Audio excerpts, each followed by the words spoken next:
Hello student, आज हम पढ़ाने जा रहे हैं आपको क्लास 7 का हिंदी व्याकरण पाठ 3। पाठ का नाम है शब्द विचार। आज हम शब्द के बारे में जानते हैं कि शब्द किसे कहते हैं। हम दैनिक जीवन मतलब डेली यूज में जो भी शब्द बोलते हैं वे वर्णों से मिलकर बने होते हैं और वर्णों के सार्थक मेल को ही हम शब्द कहते हैं। जैसे यहाँ पे चित्र दिया गया है, देखिए, रोगी, बिस्तर, डॉक्टर, नर्स, दवाई। यहाँ पे इस शब्द हैं, इस शब्द दिए गए हैं। ऐसे हम आपको एक शब्द आपको बता रहे हैं। यहाँ पे हम लिखते हैं योगी। ये वर्ण से कितने वर्ण से मिलकर बना है, देखिए, य हलंत प्लस ओ की मात्रा प्लस ग प्लस बड़ी की मात्रा। तो ये कितने शब्द से बने हैं, वर्ण से बने हैं? 1 2 3 4, ये 4 वर्ण से बने हैं। ये शब्द बन गया है योगी। ऐसे यहाँ पे उदाहरण में दिया गया है, आप देख सकते हैं। जितने भी यहाँ पे चित्र हैं उनको लिख के बताया गया है कि ये कितने वर्ण से मिलकर बने हैं।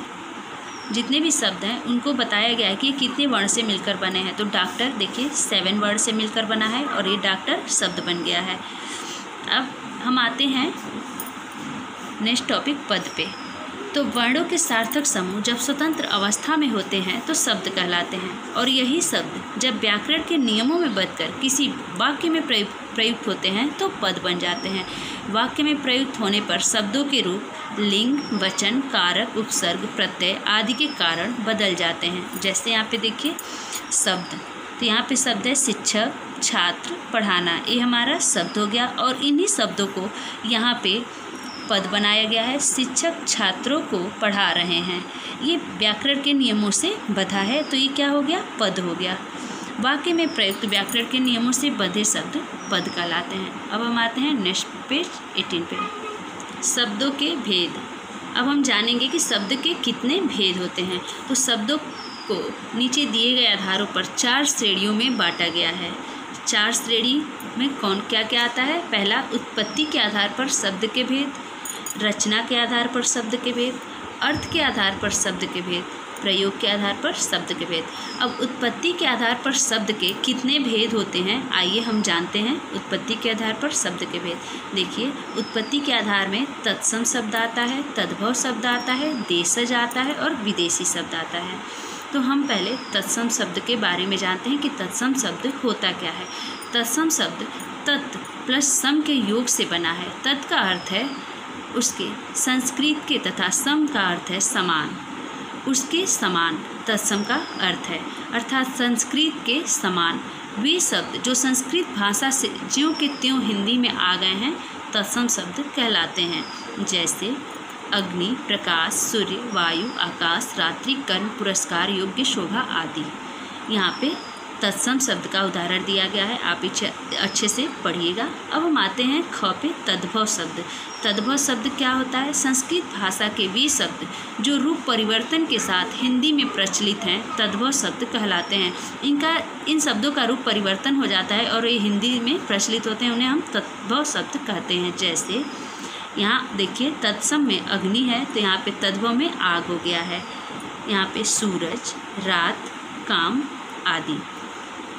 यहाँ पे तत्सम कुछ शब्द दिए गए हैं और तद्भव के भी रूप दिए गए हैं, आप यहाँ अच्छे से इसको पढ़ लीजिएगा। अब हम आते हैं ग पे, देशज शब्द। देशज शब्द क्या होता है? वे शब्द जो क्षेत्रीय प्रभाव के कारण हिंदी में प्रचलन में आ गए हैं देशज शब्द कहलाते हैं। जैसे क्षेत्र में जो स्थान पे जिस चीज़ का प्रभाव होता है वही हम देशज शब्द कहते हैं। जैसे गाड़ी, डिब्बा, पगड़ी, खटपट, झुग्गी आदि यहाँ पे शब्द दिए गए हैं, आप इन्हें पढ़ के जान सकते हैं कि देशज शब्द क्या कहलाते हैं। अब हम आते हैं विदेशी शब्द। इन्हें आगत शब्द भी कहते हैं, विदेशी शब्द को आगत शब्द भी कहते हैं। ये शब्द विदेशियों के संपर्क से हिंदी में आए हैं। विदेशी शब्द, जब हम विदेशी से संपर्क में आए हैं तब ये शब्द हिंदी में आ गए हैं और प्रचलन के कारण प्रयोग में आने लगे और इनका प्रचलन हो गया तो हम लोग प्रयोग भी करने लगे विदेशी शब्दों का। जैसे विदेशी शब्द हम लोग इंग्लिश यूज करते हैं, तो वैसे जैसे डॉक्टर ये विदेशी शब्द है, गार्ड, कमरा, स्कूल, कमीज, बटन, ये सब विदेशी शब्द है, ये हमारे शब्द नहीं हैं। हिंदी में प्रचलित विभिन्न विदेशी भाषाओं के कुछ शब्द नीचे दिए जा रहे हैं। यहाँ पे कुछ शब्द भी विदेशी भाषाओं के दिए हैं। अंग्रेजी शब्द, फारसी शब्द, अरबी शब्द, तुर्की शब्द, पुर्तगाली शब्द, फ्रांसीसी शब्द, चीनी शब्द, यूनानी शब्द। इससे आप पढ़ के जान सकते हैं कि अंग्रेजी शब्द में जैसे हम बोलते हैं college, appeal, pencil, guard, station, company, ये सब हम बोलते हैं, ये सब हमारे अंग्रेजी शब्द हैं, हमारे देश के शब्द नहीं हैं। फारसी में जैसे बोलते हैं बीमार, अनार, अचार, चश्मा, आदमी, दुकान, ये सब हमारे फारसी शब्द हैं जो हम यूज करते हैं। अरबी शब्द, अरबी के लोगों के संपर्क में आने से हिंदी में आए हैं शब्द, तो हम बोलते हैं औजार, अदालत, औकात, औलाद, ताकत, ये सब हमारे अरबी शब्द हैं जो हम बोलते हैं। तुर्की शब्द, तुर्की शब्द में कैंची, चाकू, तोप, बारूद, दारोगा, लाश, बहादुर, ये सब हमारे तुर्की शब्द हैं जो हम यूज करते हैं। पुर्तगाली शब्द, पुर्तगाली शब्द में लोगों के संपर्क में आए हैं तो हम लोग बोलते हैं अलमारी, आल्पीन, तंबाकू, कनस्तर, कमीज, कारतूस, ये सब हमारे पुर्तगाली शब्द हैं जो हम बोलते हैं।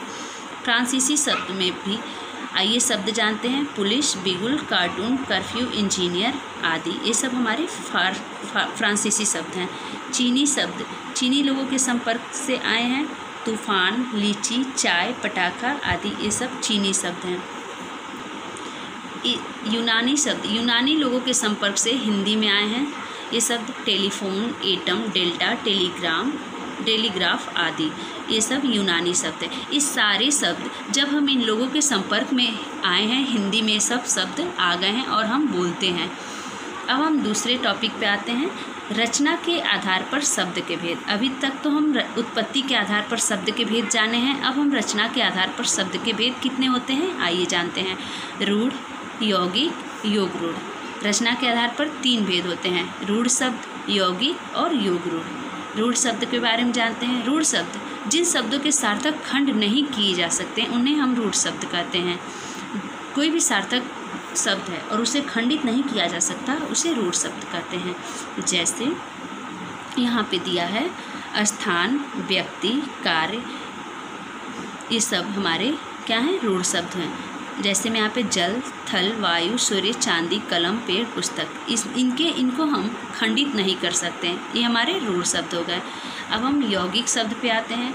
एक से अधिक सार्थक शब्दों के योग या मूल शब्द में उपसर्ग प्रत्यय लगने से बने शब्द हमारे यौगिक शब्द कहलाते हैं। जैसे यहाँ पे देखिए जल प्लस पुरुष, तो यहाँ पे हो गया जल पुरुष। प्रधान प्लस मंत्री, तो यहाँ पे हो गया प्रधानमंत्री। ये हमारे उपसर्ग और प्रत्यय लगा है और तभी ये यौगिक शब्द बन गया है। पुस्तक प्लस आलय, पुस्तकालय। अप प्लस मान, अपमान। ऐसे यहाँ पे भी और शब्द दिए गए हैं, इसे आप पढ़ के समझिएगा। अब हम ग पे आते हैं। योग रूढ़, वे शब्द जो यौगिक होकर भी किसी विशेष अर्थ में प्रयोग किए जाते हैं योग रूढ़ कहलाते हैं। योग रूढ़ किसे कहते हैं? यौगिक होकर भी किसी विशेष अर्थ में प्रयोग किए जाते हैं उसे हम योग रूढ़ कहते हैं। जैसे विघ्न प्लस हर्ता इक्वल टू विघ्न हर्ता। विघ्न मीन्स क्या होता है? संकट, और हरने वाला क्या होता है? संकट को हरने वाला। किंतु यह शब्द किसके लिए प्रयोग किया जाता है? गणेश भगवान के लिए, तो गणेश के लिए यूज किया जाता है। तो यहाँ पे विघ्नहर्ता हम गणेश के लिए कहते हैं, गणेश भगवान के लिए। तो ये हमारा योग रूढ़ शब्द हो गया। पंख, अब यहाँ पे देखिए कीचड़ प्लस जन्म इक्वल टू पंकज। कीचड़ में जन्म लेने वाला क्या होता है? पंकज। पंकज किसे कहते हैं? कमल के फूल को कहते हैं। तो एक कीचड़ में जन्म लेने वाला है पंकज। पंख मीन्स कीचड़ हो जाता है और ज मीन्स जन्म लेने वाला। तो ये हमारा योग रूढ़ शब्द हो गया। अब हम नेक्स्ट पेज पे आते हैं 20 पे। तीसरा है अर्थ के आधार पर शब्द के भेद, जो हम नेक्स्ट क्लास में आपको बताएंगे। हमने अभी तक पेज नंबर 90 तक आपको पढ़ा चुके हैं। आप वहाँ तक पढ़ के और समझेंगे।